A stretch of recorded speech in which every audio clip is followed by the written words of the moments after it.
Youth Congress secretariat മാർച്ചിലെ സംഘർഷവുമായി ബന്ധപ്പെട്ട കേസിൽ youth Congress അധ്യക്ഷൻ രാഹുൽ മാങ്കൂട്ടത്തിനെ റിമാൻഡിൽ വിട്ടിരിക്കുന്നു. ജാമ്യാപേക്ഷ കോടതി തള്ളുകയാണ് ചെയ്തിരിക്കുന്നത്. വി വിനോദ് ചേർന്നു. വിനോദ്, ആരോഗ്യ പ്രശ്നങ്ങളില്ല എന്നുള്ള പരിശോധനാ ഫലം വന്നതോടുകൂടി സ്വാഭാവികമായിട്ട് റിമാൻഡ് ചെയ്യാനുള്ള സാധ്യത തന്നെ നേരത്തെ വിലയിരുത്തപ്പെട്ടതാണ്. ആ രീതിയിലേക്ക് കോടതി കടന്നിരിക്കുന്നു എന്നാണോ മനസ്സിലാക്കേണ്ടത്?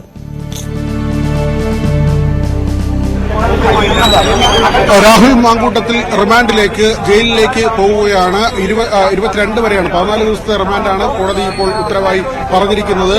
പൊതുമുതൽ നശിപ്പിച്ചു, ഉദ്യോഗസ്ഥരെ അവരുടെ കൃത്യനിർവഹണം തടസ്സപ്പെടുത്തി, അവരുടെ ദേഹോദ്രവം, ഗുരുതരമായ മുറിവ് ഉണ്ടാക്കൽ തുടങ്ങിയ കുറ്റങ്ങളാണ് എഫ്ഐആറിന്റെ ഭാഗമായി ചുമത്തിയിരുന്നത്.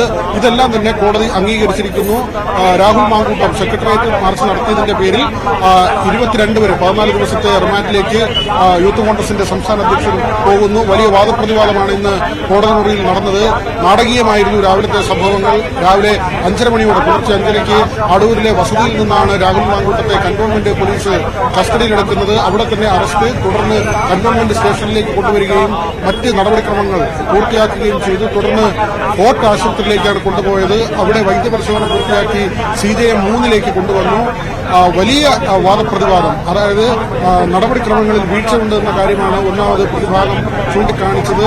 നോട്ടീസ് നൽകിയിരുന്നില്ല, സ്റ്റേഷനിൽ എത്തിച്ചാണ് ഈ നടപടിക്രമം പൂർത്തിയാക്കിയത്. അങ്ങനെയുള്ള ഈ കേസിന്റെ നടത്തിപ്പിലെ ചില പ്രശ്നങ്ങൾ, അല്ലെങ്കിൽ കേസുമായി ബന്ധപ്പെട്ട് പോലീസ് സ്വീകരിച്ച നടപടികളിലെ പിശകുകൾ എന്ന തരത്തിൽ പ്രതിഭാഗം ഉന്നയിച്ചു. മറ്റൊന്ന് പ്രധാനമായും പറഞ്ഞത് രാഹുൽ മാങ്കൂട്ടത്തിന്റെ ആരോഗ്യസ്ഥിതിയാണ്. ഈ സെക്രട്ടേറിയറ്റ് മാർച്ചിന് ശേഷമുണ്ടായ ആ ഒരു സംഘർഷത്തിൽ ആരോഗ്യ പ്രശ്നങ്ങൾ ഉണ്ടാവുകയും ബ്ലഡ് തലയിൽ ക്ലോട്ട് ചെയ്തിട്ടുണ്ടെന്ന കാര്യം പറയുകയും ചെയ്തു. അതിന്റെ ചികിത്സയാണ് സ്വകാര്യ ആശുപത്രിയിൽ തേടിയതെന്ന കാര്യവും പറഞ്ഞു. തുടർന്നാണ് വീണ്ടും വൈദ്യപരിശോധന നടത്താൻ കോടതി നിർദ്ദേശിച്ചത്. ജനറൽ ആശുപത്രിയിലായിരുന്നു ഈ വൈദ്യപരിശോധന. ആ വൈദ്യപരിശോധനയുടെ റിസൾട്ട് ഗുരുതരമായ ആരോഗ്യ പ്രശ്നങ്ങൾ ഇല്ല എന്ന തരത്തിലായിരുന്നു. ആ റിപ്പോർട്ട് പരിഗണിച്ചു എന്ന് വേണം നമ്മളിപ്പോൾ മനസ്സിലാക്കാൻ. അതുതന്നെയാണ് ഏറ്റവും പ്രധാനമായി കോടതി പരിഗണിച്ചത്. അതിനുശേഷം ഈ പറഞ്ഞതുപോലുള്ള കുറ്റകൃത്യങ്ങൾ അത് സമർത്ഥിക്കാൻ പ്രോസിക്യൂഷന് കഴിയുകയും ചെയ്തു എന്നതാണ്. കാരണം രാഹുലിന്റെ സാന്നിധ്യം അവിടെ ഉണ്ടായിരുന്നു. സ്ത്രീകളെ മുന്നിൽ നിർത്തി പട്ടിക കൊണ്ട് പോലീസിനെ മർദ്ദിച്ചു. ഇതിന്റെ ദൃശ്യങ്ങളുണ്ട്. പ്രവർത്തകരെ അവരെ പ്രകോപിപ്പിച്ച് ഈ സംഘർഷത്തിലേക്ക് തള്ളിവിട്ടത്, പോലീസിനെ ആക്രമിക്കുന്ന നിലയിലേക്ക് തള്ളിവിട്ടത്